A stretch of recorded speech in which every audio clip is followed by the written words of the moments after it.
சொன்னாங்க. ஆனால் இங்கே பார்த்தீங்கன்னா எத்தனை தமிழ் கலைஞர்கள் இருக்கிறார்களோ அத்தனை பேருக்கும் ஒரு விருது பெருவிழாவாக நமது சகோதரர் சோலைராஜா அவர்கள் மிகப்பெரிய ஒரு வாய்ப்பு அனைவருக்கும் கொடுத்துருக்கதான்னு நினைக்கிறேன். ரொம்ப மகிழ்வாக இருக்குது. அதாவது இப்போ ஒரு விஷயம் சொன்னார், 10ஆம் வகுப்பு படித்தாங்க, ஆனால் இன்றைக்கி அவர் மரபில் வெண்பா படைச்சிருக்க ஒரு உலக சாதனையாளராக வெளிப்படுத்தியிருக்காருங்க. ரொம்ப சிறப்பாக இருக்குது.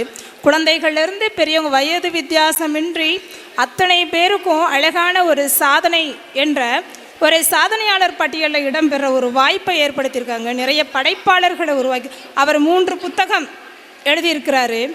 படைப்போடு 7 புத்தகங்களுக்கு தொகுத்து வழங்கியிருந்தாலும் பல படைப்பாளர்களை உருவாக்கிங்க. ஃபஸ்ட்டு கிங்காக இருக்கிறதோட கிங் மேக்கராக இருக்கிறது பெஸ்ட் அப்படிம்பாங்க.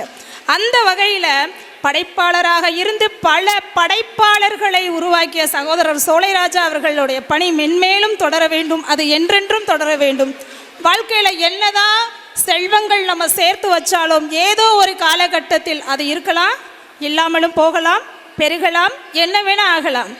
நம்ம காலத்துக்கு அப்புறம் நம்மளுடைய வரலாற்றில் ஒரு சின்ன விஷயம், அது மிகப்பெரிய கல்வெட்டாக இல்லாவிடிலும் ஒரு நூல் படைத்தால் அந்த நூல் என்றென்றும் பேசப்படும். அத்தகைய ஒரு சொத்தை நாம் சேர்த்து வைத்து மண்ணை விட்டு மறைந்தால் அதுவே மானிடத்தின் புண்ணியம் என்று வாய்ப்பளித்தமைக்கு மிக்க நன்றி என்று கூறி விடைபெறுகிறேன். நன்றி, வணக்கம். பாஞ்சாலை நூல் நகராம் கரூரில் நெஞ்சாலையில் நெய்து வடி